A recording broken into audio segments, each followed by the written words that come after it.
नमस्ते बच्चों, चलो हम आज की अपनी कक्षा का प्रारंभ करते हैं। तुम्हें कुछ पूछना तो नहीं है? नहीं मैडम जी, हमें कुछ नहीं पूछना है। पिछली कक्षा में हमें सब कुछ अच्छे से समझ आ गया था। और मैडम जी, हमने घर जाके उनका अच्छे से अभ्यास भी कर लिया था। शाबाश बच्चों, आज हम देखेंगे कि कैसे डॉक्यूमेंट को अच्छा सा प्रारूप दिया जाता है ताकि वह दिखने में सुंदर भी लगे और आसानी से पढ़ा भी जा सके। बच्चों, तुमने अपनी पुस्तक में तो देखा ही होगा कि उसमें लिखावट तो एक जैसी ही होती है, लेकिन कुछ टेक्स्ट बड़ा होता है तो कुछ छोटा, कुछ टेक्स्ट डार्क होता है तो कुछ टेक्स्ट लाइट। इसी तरह से देखो, सर्टिफिकेट, रिज्यूमे या अन्य किसी भी डॉक्यूमेंट का उदाहरण लो, सभी में लिखा तो एक ही तरह से जाता है, लेकिन लिखावट को और सुंदर बनाने के लिए उसे विभिन्न स्टाइल्स और रंग से सजाया जाता है ताकि डॉक्यूमेंट दिखने में भी अच्छा लगे और महत्वपूर्ण टेक्स्ट एक ही नज़र में दिख जाए। डॉक्यूमेंट में जिस प्रकार या जिस स्टाइल से टेक्स्ट लिखा होता है उसे फॉन्ट कहते हैं। इस स्टाइल या दिखावट के बदलने को फॉर्मेटिंग कहते हैं। मैडम जी, जैसे हमने नोटपैड और पेंट में टेक्स्ट का साइज बढ़ाया था, उसे बोल्ड और इटैलिक किया था, यही फॉर्मेटिंग कहलाती है ना? हाँ चिंकी, लेकिन वर्ड प्रोसेसर में इससे कई अधिक तरह की फॉर्मेटिंग्स हो सकती हैं। इसमें तुम टेक्स्ट को विभिन्न रंग में दिखा सकते हो या फिर टिप्पणी वाले टेक्स्ट के चारों तरफ जगह छोड़कर या फिर बॉर्डर डालकर लिख सकते हो। इसी तरह से दो लाइनों के बीच में या पैराग्राफ के बीच में उचित जगह छोड़कर उसका प्रारूप सुधार सकते हो। बच्चों, फॉर्मेटिंग को 3 श्रेणियों में बांटा जा सकता है: कैरेक्टर अथवा टेक्स्ट फॉर्मेटिंग, दूसरी है पैराग्राफ फॉर्मेटिंग और तीसरी है पेज फॉर्मेटिंग। चलो हम सबसे पहले कैरेक्टर फॉर्मेटिंग करना सीखते हैं। कैरेक्टर फॉर्मेटिंग से हम कैरेक्टर का प्रारूप बदल सकते हैं। इसकी सहायता से हम कैरेक्टर का फॉन्ट, उसका स्टाइल, केस, रंग इत्यादि बदल सकते हैं। देखो बच्चों, फॉन्ट 3 चीजों से मिलकर बनता है: टाइपफेस, साइज और स्टाइल। मैडम जी, हमें साइज और स्टाइल तो पता है। साइज का मतलब है आकार का छोटा या बड़ा होना और स्टाइल का मतलब है बोल्ड या इटैलिक्स। लेकिन मैडम जी, ये टाइपफेस क्या होता है? पिंकी, टाइपफेस हम किसी एक पर्टिकुलर कैरेक्टर सेट को बोलते हैं। हम एक कैरेक्टर को कई प्रकार से लिख सकते हैं। यदि हम किसी कैरेक्टर सेट के सभी कैरेक्टर्स की बनावट एक सी रखें तो हम टाइपफेस को एक नाम दे सकते हैं। इसे ही फॉन्ट कहते हैं, जैसे एरियल, टाइम्स न्यू रोमन इत्यादि। चलो बच्चों, अब मैं तुम्हें फॉन्ट बदलना सिखाती हूँ। इसके लिए हम सबसे पहले टेक्स्ट का चयन करेंगे। देखो, यहाँ टूल बार में हमारे पास विभिन्न फॉन्ट्स उपलब्ध हैं। यहाँ हम ड्रॉप डाउन लिस्ट पर क्लिक करेंगे तो यह सारे फॉन्ट्स दिख रहे हैं। यहाँ से हम फॉन्ट्स चुन सकते हैं। औपचारिक दिखावट के लिए हम एरियल फॉन्ट को चुनेंगे। बच्चों, पूरे डॉक्यूमेंट का फॉन्ट तो एक जैसा ही रखा जाता है क्योंकि लिखावट तो एक जैसे ही होगी ना पूरे डॉक्यूमेंट में। तो बच्चों, हम कंट्रोल ए से पूरे डॉक्यूमेंट को सेलेक्ट कर लेते हैं और फिर फॉन्ट को एरियल कर देते हैं, इस तरह से। तो बच्चों, अब हम टेक्स्ट का साइज बदलते हैं। इसके लिए सबसे पहले हमने टेक्स्ट को सेलेक्ट किया। उसके बाद यहाँ पर देखो, ड्रॉप डाउन लिस्ट में विभिन्न आकार आ रहे हैं जिन्हें चुनकर तुम टेक्स्ट का साइज बड़ा या छोटा कर सकते हो, इस प्रकार से।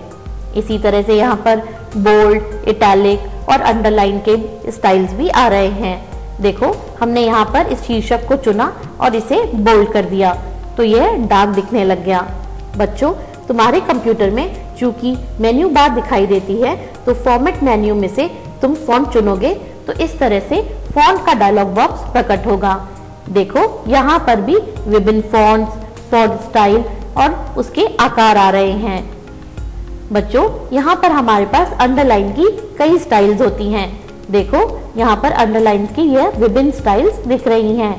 हम टेक्स्ट को अंडरलाइन करके उसे हाईलाइट कर सकते हैं। यहाँ पर हमारे पास विभिन्न फॉन्ट कलर्स भी उपलब्ध हैं जिससे हम टेक्स्ट को रंगीन दर्शा सकते हैं। कैंसिल बटन पर क्लिक करके हम इस फॉन्ट डायलॉग बॉक्स को बंद कर सकते हैं। चलो चिंकी, अब तुम मुझे इसमें केमिस्ट्री वाला H2O और मैथ्स वाला 25 डिग्री सेंटीग्रेड लिखकर बताओ।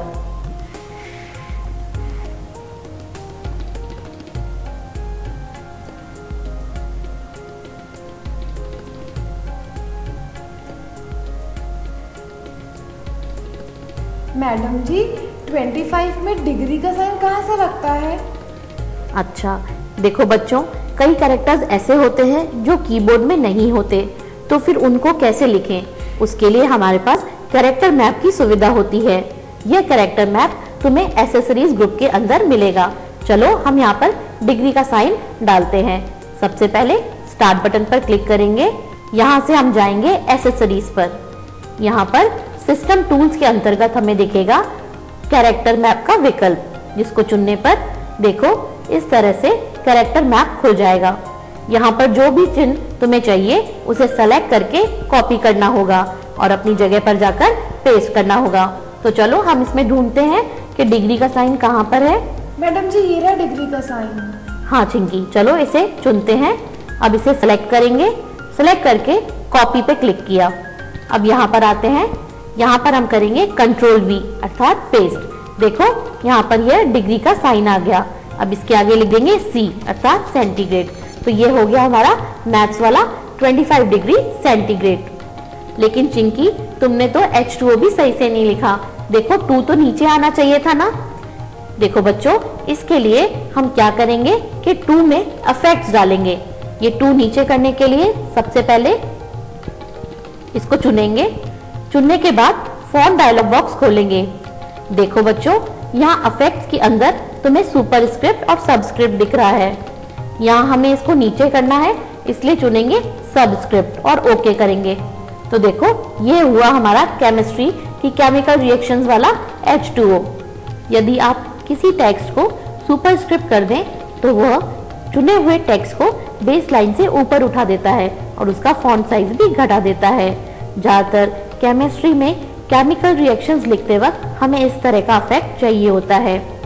और सबस्क्रिप्ट वह टेक्स्ट प्रभाव है जिसमें चुने हुए टेक्स्ट को बेस लाइन से नीचे कर दिया जाता है और साथ ही साथ उसका फॉन्ट साइज भी घटा दिया जाता है। ज्यादातर गणित में जैसे हमने यहाँ पर लिखा 25 डिग्री सेंटीग्रेड, इसी तरह से अगर हमें लिखना है 5 की घात 3 या 2 की पावर 2, तो उसमें हमारे लिए ये उपयोगी होगा। बच्चों, अधिकतर कैरेक्टर फॉर्मेटिंग यहाँ दिख रहे टूल से की जा सकती है। फिर भी अगर हम चाहें तो यहाँ से फॉन्ट डायलॉग बॉक्स को खोला जा सकता है और यहाँ से भी हम विभिन्न फॉन्ट स्टाइल, साइज और फॉन्ट के इफेक्ट्स डाल सकते हैं। देखो यहाँ पर सुपरस्क्रिप्ट और सबस्क्रिप्ट के लिए चेक बॉक्सेस आ रहे हैं। जब भी हमें चुने हुए टेक्स्ट को सुपरस्क्रिप्ट या सबस्क्रिप्ट करना है तो हम यहाँ से चेक बॉक्स को क्लिक करेंगे, जिससे कि ये सेलेक्ट हो जाए और इसके आगे चेक का निशान आ जाए। बच्चों, अगर हम स्ट्राइक थ्रू इफेक्ट को चुनेंगे तो देखो जैसा ये प्रीव्यू में दिख रहा है, हमारा टेक्स्ट एक लाइन से कटा हुआ आएगा। अगर हमें डबल लाइन से काटना है तो हम चुनेंगे डबल स्ट्राइक थ्रू। इसी तरह से बच्चों यहाँ पर शैडो का इफेक्ट है, जिससे टेक्स्ट की शैडो भी दिखती है। इसी तरह से ये दूसरे इफेक्ट्स हैं जिन्हें चुनकर हम अपने टेक्स्ट पर विभिन्न इफेक्ट्स डाल सकते हैं। चलो अब इसको यहाँ से बंद करते हैं। बच्चों, वैसे तो कैरेक्टर फॉर्मेटिंग के लिए सबसे पहले हम टेक्स्ट को सेलेक्ट ही करते हैं, लेकिन अगर हम टेक्स्ट को सेलेक्ट नहीं करते हैं और कोई इफेक्ट डालते हैं तो वह कर्सर की वर्तमान स्थिति से और उसके बाद जो भी टाइप करते हैं उसके ऊपर लागू होता है। बच्चों, वैसे तो लिखते वक्त ही हम ये ध्यान रखते हैं कि हमें लोअर केस में लिखना है या अपर केस में, और हम लिखते जाते हैं। लेकिन अगर लिखने के बाद कभी हमें लगे कि हमें इसका केस कुछ और करना है तो यहाँ पर हमारे पास इसके लिए भी विकल्प है, जहाँ से हम lower case, upper case, sentence case या फिर टाइटल केस चुनकर अपने टेक्स्ट का केस सही कर सकते हैं। बच्चों, अगर हम टेक्स्ट को चुनकर लोअर केस का आदेश देंगे तो हमारे टेक्स्ट के सारे कैरेक्टर्स लोअर केस में दिखेंगे। इसी तरह से अपर केस देने पर सारे कैरेक्टर्स बड़े बड़े दिखेंगे। बच्चों, अगर हम सेंटेंस केस चुनते हैं तो सेंटेंस केस में जो भी टेक्स्ट हमने चुना हुआ है उसके सारे वाक्यों के पहले अक्षर के पहले शब्द बड़े आएंगे और बाकी शब्द लोअर केस में दिखेंगे। इसी तरह से बच्चों होता है टाइटल केस। टाइटल केस में जितने भी शब्द हैं उनका पहला अक्षर बड़ा आता है। बच्चों, उसके बाद हमारे पास है टॉगल केस। टॉगल केस के अंदर चुने हुए टेक्स्ट में जो भी लोअर केस कैरेक्टर हैं वो अपर केस में बदल जाते हैं और अपर केस वाले लोअर केस में। चलो बच्चों, अब हम पैराग्राफ फॉर्मेटिंग सीखते हैं। पैराग्राफ किसी भी डॉक्यूमेंट का महत्वपूर्ण भाग होता है। किसी भी डॉक्यूमेंट का प्रारूप इस पर निर्भर करता है कि उसके पैराग्राफ्स का प्रारूप कैसा है। बच्चों, मैंने तुम्हें बताया ही था कि एंटर कुंजी देने पर एक पैराग्राफ खत्म होता है और दूसरा पैराग्राफ स्टार्ट होता है। बच्चों, अगर हम चाहें कि कोई बहुत बड़ा पैरा है और उसे हम 2 पैरा में डिवाइड करना चाहें, तो हम उस पैरा के आखिरी में जाकर एंटर कुंजी दबाएंगे। एंटर कुंजी दबाने से अगला वाक्य नए पैराग्राफ से स्टार्ट होगा। इसी तरह से बच्चों, अगर हमें 2 छोटे छोटे पैराग्राफ को मिलाकर एक पैराग्राफ बनाना हो, तो हम पहले पैराग्राफ के अंत में जाकर तब तक डिलीट कुंजी दबाएंगे जब तक कि नीचे वाला पैराग्राफ उसमें जोड़ नहीं जाता। पैराग्राफ फॉर्मेटिंग के अंतर्गत हम पैराग्राफ को इंडेंट करना, अलाइनमेंट करना, पैराग्राफ में और लाइन में स्पेसिंग देना, बॉर्डर एंड शेडिंग डालना इत्यादि कार्य सीखेंगे। वर्ड प्रोसेसर में 4 तरह के अलाइनमेंट्स होते हैं: लेफ्ट, राइट, सेंटर और जस्टिफाई। देखो बच्चों, यहाँ टूल बार पर ये चारों अलाइनमेंट्स आ रहे हैं। बच्चों, हम टेक्स्ट को चुनकर और फिर फॉर्मेट मेन्यू में से पैराग्राफ विकल्प को चुनेंगे तो इस तरह का डायलॉग बॉक्स प्रकट होगा। यह पैराग्राफ का डायलॉग बॉक्स है। यहाँ पर हमें इंडेंट एंड स्पेसिंग का टैब चुनना होगा। इसके अंतर्गत हमें यहाँ पर देखो ड्रॉप डाउन बॉक्स में अलाइनमेंट मिलेंगे। Word processor by default paragraph को लेफ्ट अलाइन करता है। बच्चों देखो, लेफ्ट अलाइनमेंट के अंतर्गत जो टेक्स्ट होता है वह लेफ्ट पोजीशन से एक ही पॉइंट से आरंभ होता है, लेकिन दाईं ओर यह अलग अलग पॉइंट पर छूटता है। चलो बच्चों, अब हम अपने टेक्स्ट को चुनते हैं और इसे राइट अलाइन करके देखते हैं। यहाँ पर हम क्लिक करेंगे राइट अलाइन पर।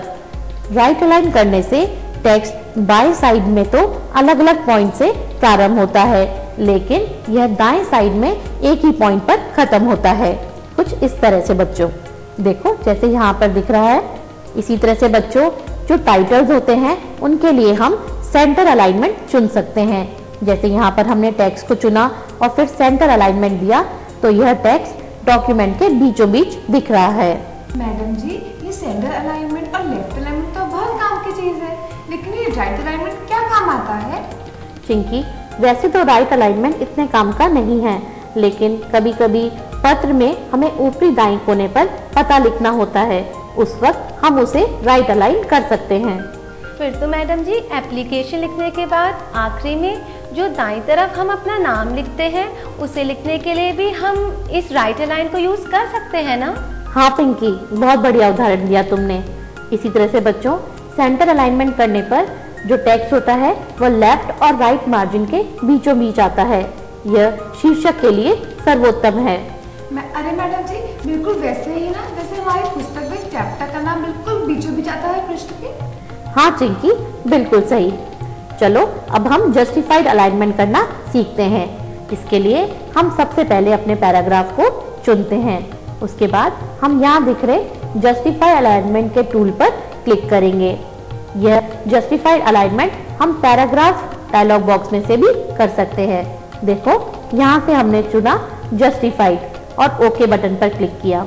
अब देखो, इस पैराग्राफ में सभी लाइनें बाएं तरफ से एक ही पॉइंट से प्रारंभ हो रही हैं और दाएं तरफ भी एक ही पॉइंट पर खत्म हो रही हैं।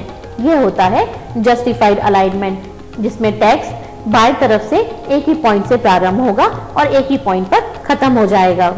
मैडम जी, ऐसा कैसे संभव है कि सभी लाइंस एक ही लेंथ की हो? ऐसा करने के लिए वर्ड प्रोसेसर आवश्यकता अनुसार शब्दों के बीच में स्पेस डालता है, जिससे सारी लाइनें एक ही पॉइंट पर खत्म होती हैं। देखो, इस पैराग्राफ को हमने जस्टिफाई किया है तो इसमें बीच बीच में कहीं पर ज़्यादा स्पेस तो कहीं पर कम स्पेस आ रही हैं, लेकिन टेक्स्ट हमारा सुसज्जित लग रहा है। तुमने देखा होगा पुस्तकों में सारे पैराग्राफ इसी तरह से जस्टिफाई अलाइन होते हैं। बच्चों, आप स्टाइल्स कमांड के प्रयोग से भी टेक्स्ट को फॉर्मेट कर सकते हो। स्टाइल्स शीर्षक, उपशीर्षक, कैप्शन, पैराग्राफ टेक्स्ट अवयवों की दिखावट को बढ़ाता है और फॉर्मेटिंग को और भी आसान बना देता है। वर्ड प्रोसेसर पूर्व निर्धारित स्टाइल्स के सेट को प्रदान करता है, जिसे हम अपने डॉक्यूमेंट पर अप्लाई कर सकते हैं। इसके लिए हमें टेक्स्ट को चुनना होगा और फिर स्टाइल लिस्ट में से अपने चाह के स्टाइल को क्लिक करना होगा। मैडम जी, मेन्यू बार पर यह विकल्प कहाँ दिखाई देगा? चिंकी, जैसा कि तुम लोगों ने बताया है कि तुम्हारे कंप्यूटर पे पुराना वर्जन है, तो उसमें तुम्हें मेन्यू बार दिखाई देती है। उसमें से फॉर्मेटिंग से संबंधित सभी कार्य करने के लिए तुम्हें फॉर्मेट मेन्यू चुनना होगा। ये स्टाइल्स देने के लिए तुम्हें स्टाइल्स एंड फॉर्मेटिंग विकल्प पर क्लिक करना होगा, तो तुम अपनी चाह के किसी भी स्टाइल पर क्लिक कर सकते हो। इसी तरह से तुम फॉर्मेटिंग टूल बार में से भी स्टाइल्स को चुन सकते हो। देखो यहाँ पर हमारे पास विभिन्न स्टाइल्स आ रही हैं। इन स्टाइल में से हमें कौन सी स्टाइल देनी है यह चुनकर हम इसे अपने पैराग्राफ पर अप्लाई कर सकते हैं। चलो अब हम देखते हैं कि अगर हमें एक पैराग्राफ से ऊपर व उसके नीचे स्पेस घटानी या बढ़ानी हो, अथवा दो लाइनों के बीच में जो जगह है उसे घटाना या बढ़ाना हो, तो वो हम कैसे करेंगे। दो लाइनों के बीच में छोड़े जाने वाली खाली स्पेस को लाइन स्पेसिंग कहते हैं। लाइन स्पेसिंग देने से हम टेक्स्ट को बड़ी आसानी से पढ़ सकते हैं। इसके लिए हमें टेक्स्ट को चुनकर पैराग्राफ डायलॉग बॉक्स खोलना होगा। देखो पैराग्राफ डायलॉग बॉक्स में यहाँ पर स्पेसिंग के अंतर्गत हमें दो बॉक्स मिलेंगे, बिफोर और आफ्टर। यहाँ पर हम बता सकते हैं कि पैराग्राफ से पहले कितनी जगह छोड़नी है और पैराग्राफ के बाद में कितनी जगह छोड़नी है। इसी तरह से बच्चों देखो यहाँ पर आ रहा है लाइन स्पेसिंग। यहाँ पर ड्रॉप डाउन लिस्ट बॉक्स पर क्लिक करोगे तो आएगा सिंगल, यानी कि दो लाइनों के बीच में सिंगल स्पेस हो, या फिर डबल, या फिर एटलीस्ट यानी कि कम से कम स्पेस हो। इसी तरह से मल्टीपल यानी कि काफी ज्यादा। और यहाँ पर एड बॉक्स में हम बता सकते हैं कि एग्जैक्टली कितनी स्पेस हो। ऐसा करने के बाद हम ओके बटन पर क्लिक करेंगे तो देखो उस हिसाब से यहाँ पर लाइनों और पैराग्राफ से ऊपर नीचे स्पेसिंग आ गई। चलो बच्चों अब हम इंडेंटेशन करना सीखते हैं। मैडम जी, इंडेंटिंग और अलाइनमेंट दोनों अलग अलग चीजें हैं क्या?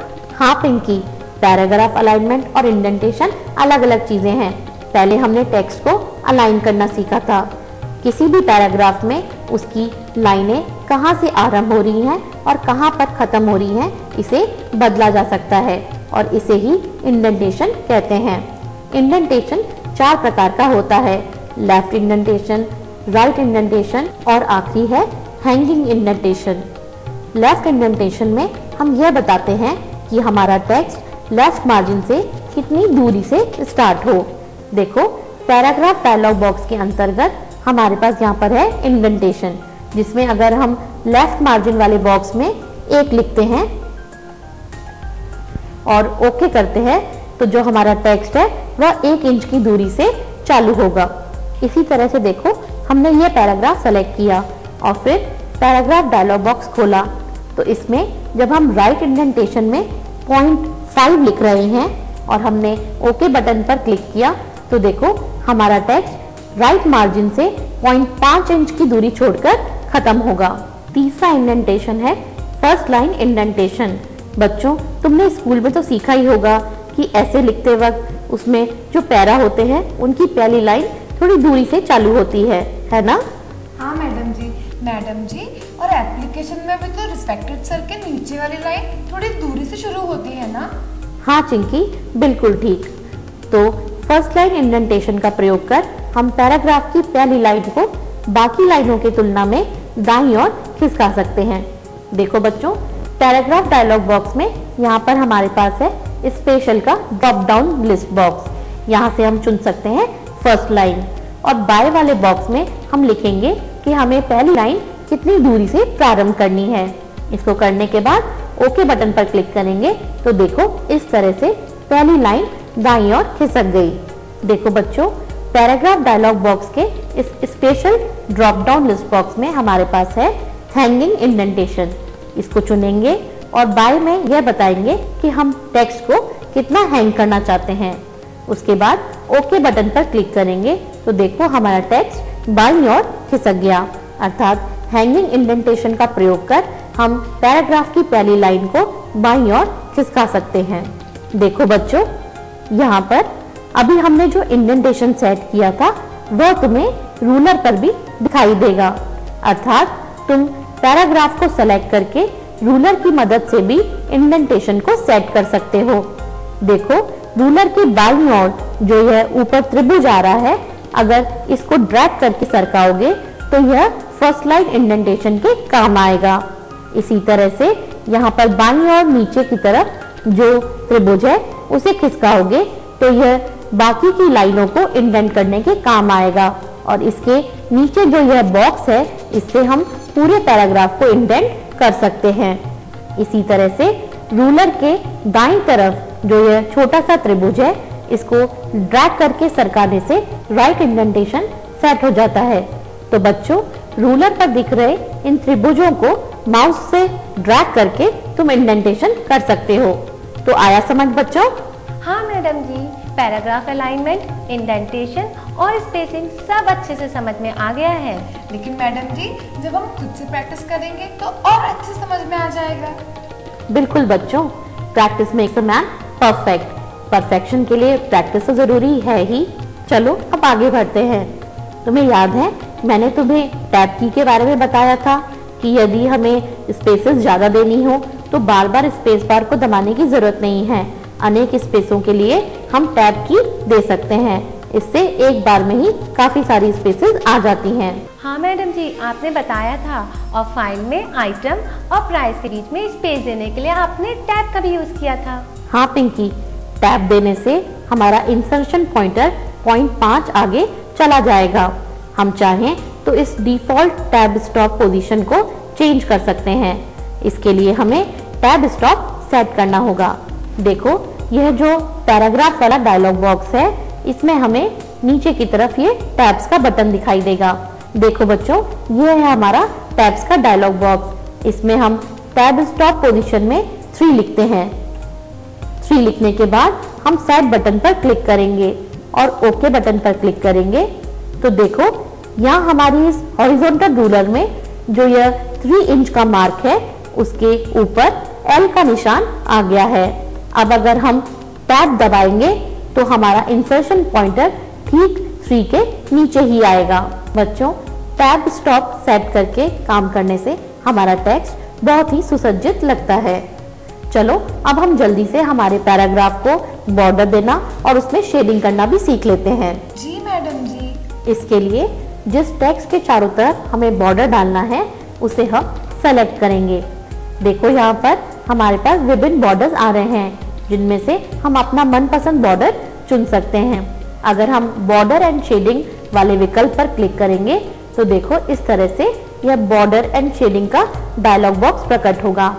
इसमें बॉर्डर्स, पेज बॉर्डर, शेडिंग इन सब के टैब्स हैं। अब हमें बॉर्डर देना है तो यहाँ से हम विभिन्न तरह के बॉर्डर्स को चुन सकते हैं। यहाँ से हम बता सकते हैं कि हमारे बॉर्डर का रंग क्या होना चाहिए। हम कोई भी कलरफुल रंग लेकर उसका साइज बता सकते हैं कि हमारे बॉर्डर की जो विड्थ है वो क्या होनी चाहिए। इस तरह से बच्चों यह चुनने के बाद हम ओके बटन पर क्लिक करेंगे तो देखो हमारे पैराग्राफ के चारों तरफ यह बॉर्डर आ गया। अगर हम कोई टिप्पणी वाला टेक्स्ट लिखते हैं तो हम उसके चारों तरफ बॉर्डर डाल सकते हैं।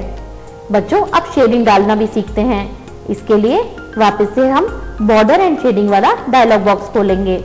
यहाँ पर हमारे पास शेडिंग का टैब है, इस पर क्लिक करेंगे और यहाँ से हम चुनेंगे कि हमें इसके अंदर किस तरह की शेडिंग भरनी है। यह चुनने के बाद हम बता सकते हैं कि शेडिंग किस रंग की होनी चाहिए। अब ओके बटन पर क्लिक करेंगे। देखो हमारा टेक्स्ट इस तरह से शेडेड आ गया। इसी तरह से बच्चों यहाँ से हम हमारे पूरे पेज के ऊपर बॉर्डर डाल सकते हैं। इसके लिए हमें पेज बॉर्डर वाला टैब चुनना होगा। अब हम बताएंगे कि किस तरह का बॉर्डर चाहिए हमें हमारे पूरे पेज पर और फिर ओके करेंगे तो देखो हमारे पूरे पेज पर एक बॉर्डर आ गया। अरे वाह, इस तरह से तो पेज को काफी सुंदर बनाया जा सकता है। हाँ बच्चों, किसी भी इम्पोर्टेंट पॉइंट को बॉर्डर्स में डाल सकते हो। इससे उस टेक्स्ट को पढ़ने में बहुत आसानी होगी। चलो बच्चों अब काफी समय हो गया है, अब हम आज की कक्षा यहीं खत्म करते हैं। ठीक है मैडम जी। मैडम जी फॉर्मेटिंग करना तो हमने सीख लिया, अब अगली कक्षा में आप हमें क्या पढ़ाएंगी? बच्चों अभी तो हमने कैरेक्टर फॉर्मेटिंग और पैराग्राफ फॉर्मेटिंग सीखी है, लेकिन अभी पेज संबंधित फॉर्मेटिंग करना तो बाकी है। तो बच्चों अगली कक्षा में हम नए पेज जोड़ना, पेज के मार्जिन सेट करना, उनमें हेडर फुटर जोड़ना, यह सब सीखेंगे। ठीक है मैडम जी। तो दोस्तों, जैसा कि मैडम जी ने कहा, practice makes a man perfect. तो हमें तो बहुत सारी प्रैक्टिस करनी है और उम्मीद करते हैं आप भी आज जो हमने सीखा उसकी अच्छे से प्रैक्टिस करेंगे। हाँ पिंकी, और हमारे दोस्त भी परफेक्शन में यकीन करते हैं। तो दोस्तों, मिलते हैं अगली कक्षा में। नमस्कार।